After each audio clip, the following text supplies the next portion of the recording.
Halo semuanya, balik lagi bareng gue Vian Rafe. Dan seperti biasa di video kali ini gue bakalan lanjutin alur cerita yang sebelumnya pernah gue upload. Dan gak kerasa juga gue udah sampai ke session 7-nya ya. Dan tanpa banyak basa-basi lagi, yuk kita langsung cek this out aja alur ceritanya.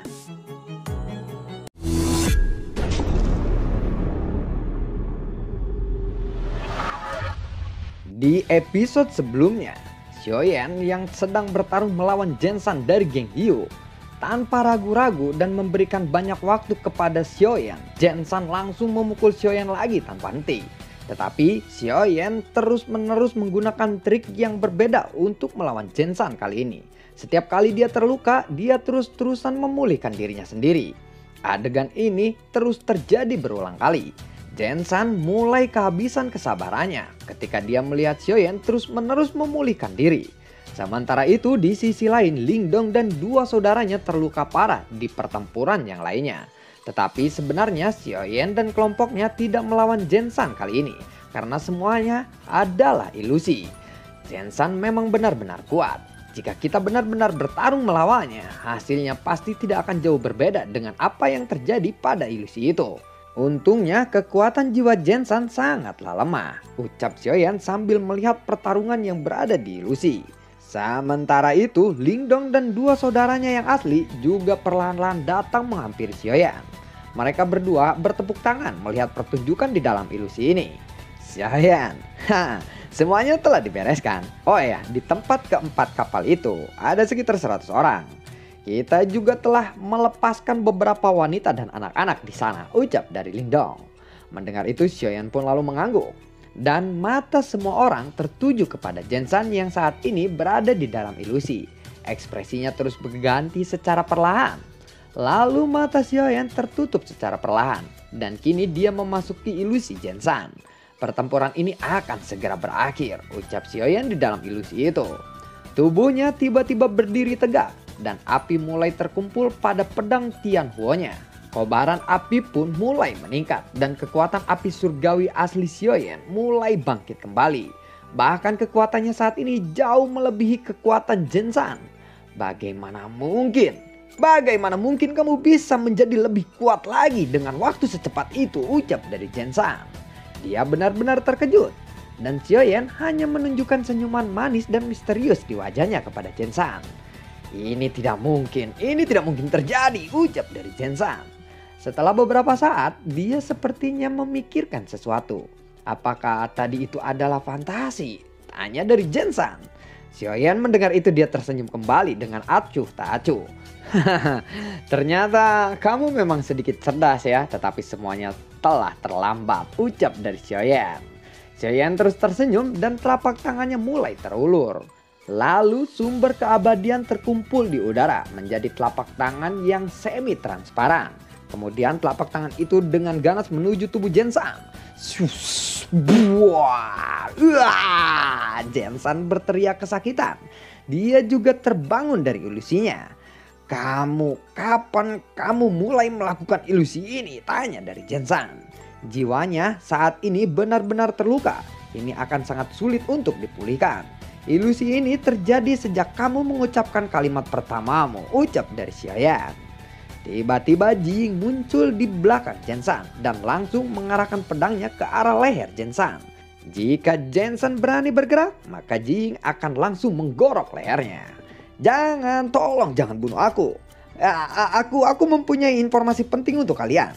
Kalian pasti membutuhkan informasi ini dariku, ucap dari Jensan.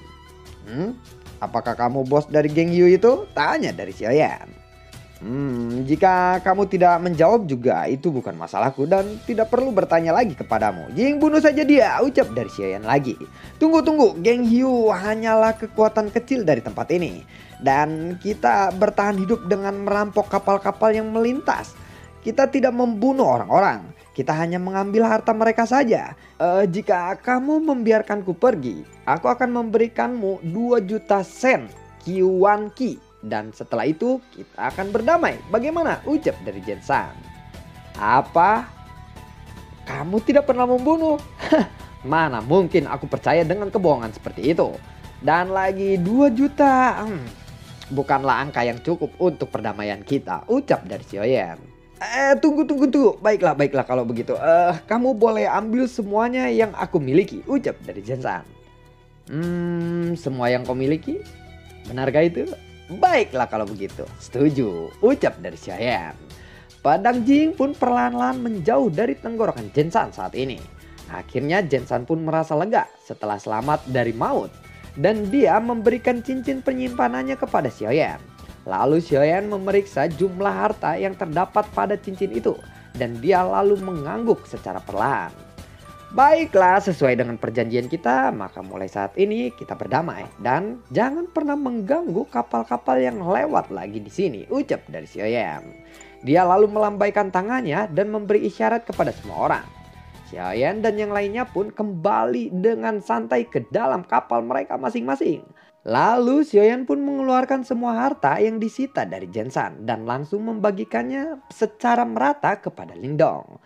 Lingdong, bagaimanapun ini adalah uang curian. Mari kita bagi-bagi dan bersenang-senang, ucap dari Xiaoyan. Xiaoyan, itu tidak perlu. Uang ini mutlak milikmu. Uangku masih sangat cukup, ucap dari Lingdong.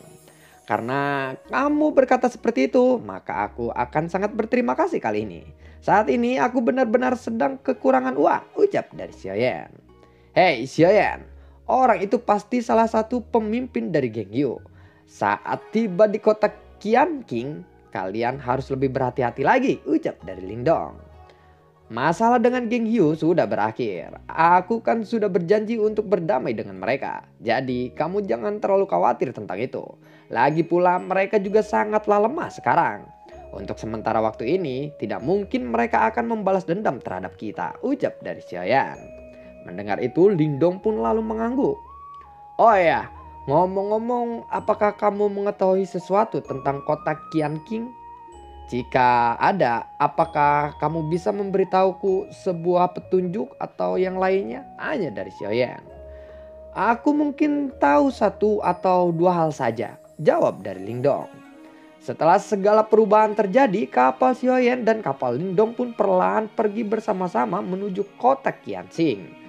Kota Qianqing sangatlah besar.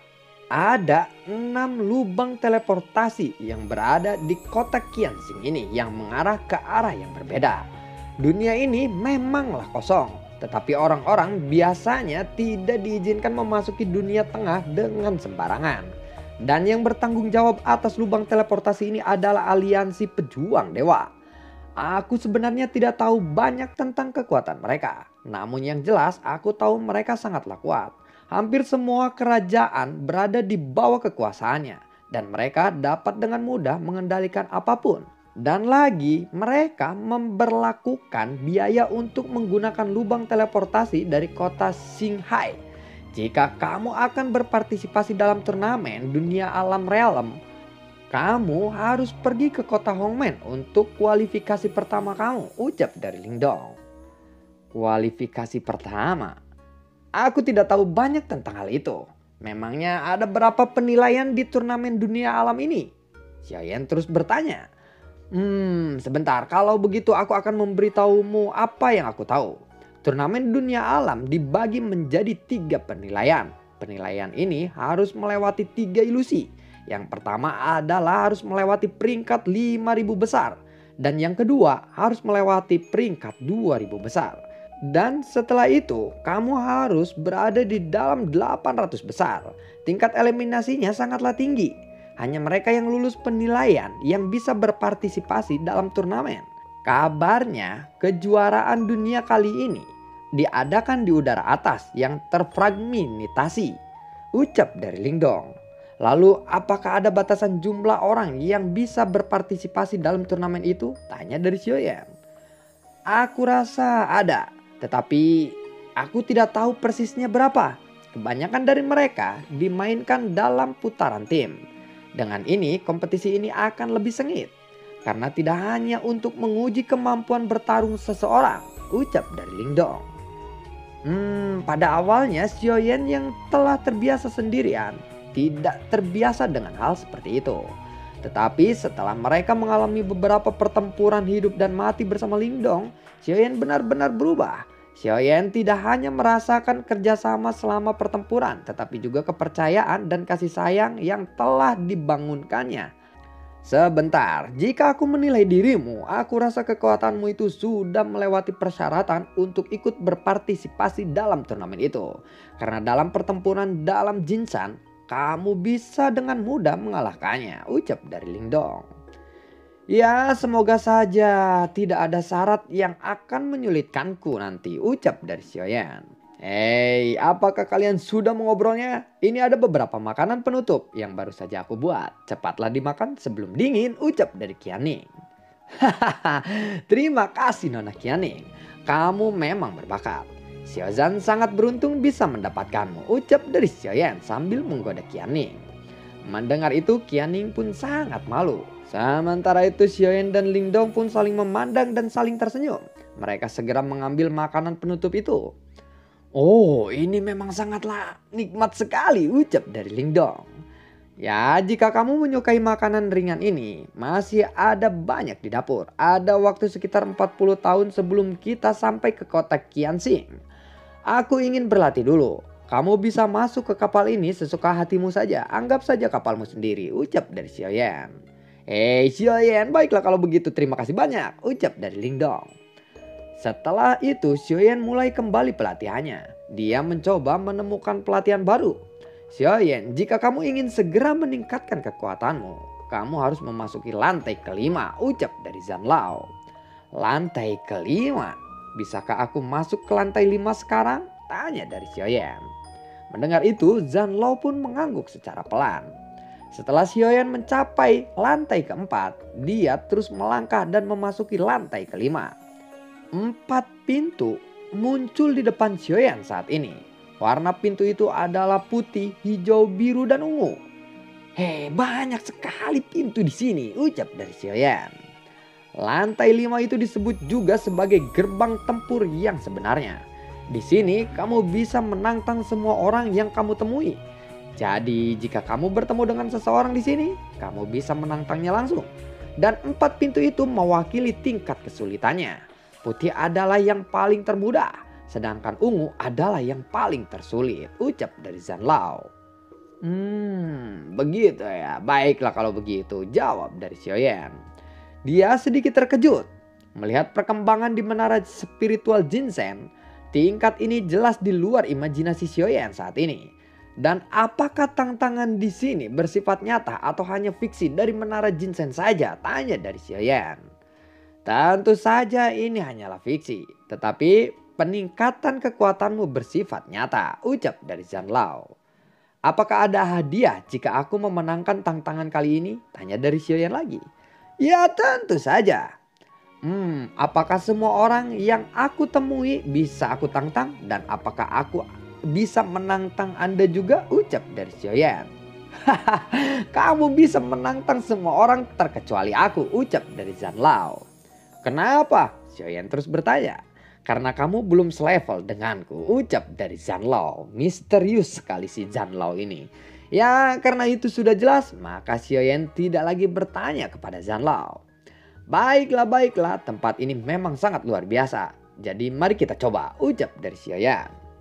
Ya baiklah kalau begitu. Siapakah yang ingin kamu tantang untuk pertama kalinya? Ucap dari Zanlao. Aku juga masih belum tahu, tetapi sepertinya aku akan menantang Tian Zhang Wang dan King Zi, ucap dari Xiaoyan. Tian Zhang Wang dan King Zi. Dengan kekuatanmu saat ini, kamu bahkan seharusnya tidak bisa membuka pintu warna putih. Apakah kamu sadar kalau kamu akan menantang para dewa kali ini? Ucap dari Zanlao. Sebenarnya aku tidak berencana untuk benar-benar menantang mereka, ucap dari Xiaoyan. Baiklah kalau begitu aku akan memberimu satu saran, ucap dari Zanlao. Sebentar, bisakah aku menantang diriku sendiri? Tanya dari Xiaoyan. Tentu saja bisa. Apakah kamu akan mencoba untuk menantang dirimu sendiri? Baiklah kalau begitu aku akan mengalahkan diriku sendiri dulu, ucap dari Xiaoyan. Xiaoyan akan menantang Xiaoyan lagi. Xiaoyan berteriak sambil berdiri di depan pintu berwarna ungu. Pintu ungu itu berangsur-angsur menjadi transparan. Lalu sebuah sosok muncul di depannya. Dan sosok itu benar-benar persis seperti Xiaoyan yang aslinya. Xiaoyan lalu memandang sosok itu yang sangat mirip dengannya. "Hei, kenapa kamu terdiam? Apakah kamu merasa takut?" tanya dari Zhan Lao. "Hei, aku tidak takut. Aku hanya merasa heran kenapa dia terlihat lebih jelek dariku," ucap dari Xiaoyan. "Ah, dasar bodoh, lupakanlah hal yang seperti itu. Ada satu hal yang perlu kamu ingat. Meskipun pertarungan ini fiktif dan tidak akan membuatmu mati, tetapi jika kamu kalah dan terluka, luka itu akan tetap nyata loh," ucap dari Zhan Lao. "Jika aku sampai kalah dari diriku sendiri, itu akan benar-benar konyol," ucap dari Xiaoyan. Dan saat pintu itu benar-benar terbuka, lingkungan di sekitaran mereka berubah menjadi hutan yang lebat. Tiba-tiba Xiaoyan merasakan angin yang kencang dan sebuah telapak tangan melintas di hadapan Xiaoyan. Zabuar! Xiaoyan yang asli benar-benar terpental oleh serangan bayangannya sendiri. "Sialan, tantanganmu ini telah gagal. Kamu dikalahkan hanya dalam satu serangan saja," ucap dari Zhan Lao. "Hei, kenapa kecepatan dia jauh melebihi kecepatan asliku?" ucap dari Xiaoyan dengan sedikit malu. "Jadi bagaimana? Apakah kamu ingin mengganti lawanmu atau tidak?" ucap dari Zhan Lao. Ini agak memalukan, tetapi aku tidak akan menyerah. Berikan aku kesempatan sekali lagi. Aku akan mencobanya," ucap dari Xiaoyan. Perlahan-lahan pintu putih pun lalu terbuka dan pemandangan di sekitarannya pun lalu berubah lagi. Xiaoyan memandang Xiaoyan yang palsu di depannya. Keduanya pun langsung melesat dan menggunakan 1000 kaki tanpa bayangan. Lagi-lagi Xiaoyan yang asli kalah dalam pertarungan fiksi ini. "Bagaimana bisa begitu kuat?" ucap dari Xiaoyan. Lalu dia kembali berdiri dan menepuk-nepuk debu di bajunya. Setelah 2 kali kegagalan, dia tetap tidak menyerah dan kembali mendekati pintu berwarna putih. Xiaoyan lalu menantang Xiaoyan lagi. Tantangannya pun gagal lagi. Setelah itu Xiaoyan menantang Xiaoyan lagi dan tantangannya pun gagal lagi. Kegagalan itu terus-menerus terjadi. "Kamu tidak harus menantang dirimu dari awal level ini. Cobalah melawan orang lain terlebih dahulu. Dengan kekuatan yang sama, sangat sulit untuk menantang dirimu sendiri. Jika ingin melawan dirimu sendiri, gerakanmu harus tidak terduga oleh dirimu sendiri," ucap dari Zhan Lao. "Aku tidak tahu bagaimana caranya menjadi tidak terduga seperti itu, sedangkan aku melawan diriku sendiri," ucap dari Xiaoyan. "Kamu tidak perlu terburu-buru untuk mencapai kesuksesan. Seperti yang telah aku bilang, coba untuk melawan musuh yang lebih mudah terlebih dahulu. Bagaimana?" ucap dari Zhan Lao. Setelah mendengar kata-kata Zhan Lao itu, Xiaoyan lalu menutup matanya dan memulihkan kekuatannya. Dan setelah beberapa saat, Xiaoyan berdiri lagi, pergi ke pintu putih dan terus perlahan berbicara. "Xiaoyan menantang Xiaoyan lagi," ucap dari Xiaoyan. Jelas saat ini Xiaoyan tidak menghiraukan saran dari Zhan Lao. Dia masih terus-terusan menantang dirinya sendiri. "Kamu benar-benar anak yang keras kepala," ucap dari Zhan Lao yang melihat itu. Xiaoyan pun kembali menantang dirinya sendiri dan kali ini dia bisa mengimbangi bayangannya sendiri. Setelah puluhan kali mencobanya, akhirnya Xiaoyan pun berhasil menang. "Dan akhirnya aku menang," ucap dari Xiaoyan. Setelah itu bayangan Xiaoyan berubah menjadi setetes air jernih yang melayang di depan Xiaoyan yang asli. "Apa ini?" tanya dari Xiaoyan. "Itu adalah hadiah kemenanganmu," ucap dari Zhan Lao. Xiaoyan perlahan mengulurkan telapak tangannya dan tetesan air itu lalu diambil olehnya. Tetapi benda itu langsung berubah menjadi sumber keabadian. Benda ini bisa menjadi sumber keabadian ya? Aku baru mengetahuinya," ucap dari Xiaoyan. Hadiah kali ini benar-benar sangat berguna untuk Xiaoyan. "Nah, setelah kamu berhasil menantang dirimu sendiri, kamu harus menantang seseorang yang lebih kuat dari dirimu sendiri. Jika kamu ingin meningkatkan kekuatanmu. Tapi ya kamu bisa mencobanya sendiri," ucap dari Zhan Lao. Mendengar itu Xiaoyan pun lalu mengangguk. "Selanjutnya aku akan membuka pintu hijau," ucap dari Xiaoyan. Tetapi bukannya dia memilih lawan yang lain, dia tetap saja melawan dirinya sendiri di pintu hijau ini. Dan hasilnya Xiaoyan kalah lagi. "Hei, kenapa aku melawan diriku sendiri lagi?" ucap dari Xiaoyan. Tantangan itu berlangsung untuk waktu yang lama. Xiaoyan benar-benar terperangkap di pintu hijau untuk waktu yang lama kali ini. Dan lalu bagaimanakah kelanjutan ceritanya? Nantikan konten gua berikutnya dan semoga sehat selalu untuk kalian. Gue tidak lupa untuk selalu berterima kasih buat kalian yang sudah mendukung channel ini dari awal hingga saat ini. Dan gue ucapin terima kasih banyak juga buat kalian yang sudah mendukung dan mensupport channel ini lewat link Saweria di bawah kolom deskripsi. Dan untuk kalian yang penasaran nih pengen lihat cara pendampingan langsung gue atau live streaming, daripada kayak kemarin gue pernah nge-live di YouTube juga dan ada yang bilang, bang nanti aja gue nontonnya biar nggak ada kisi-kisinya atau seperti apa. Kalian bisa follow TikTok yang gue share di kolom di komunitas ya. Jadi kalian bisa bisa follow di situ dan kalian juga bisa lihat konten-konten gue sebelumnya sih, tapi gue belum bikin konten.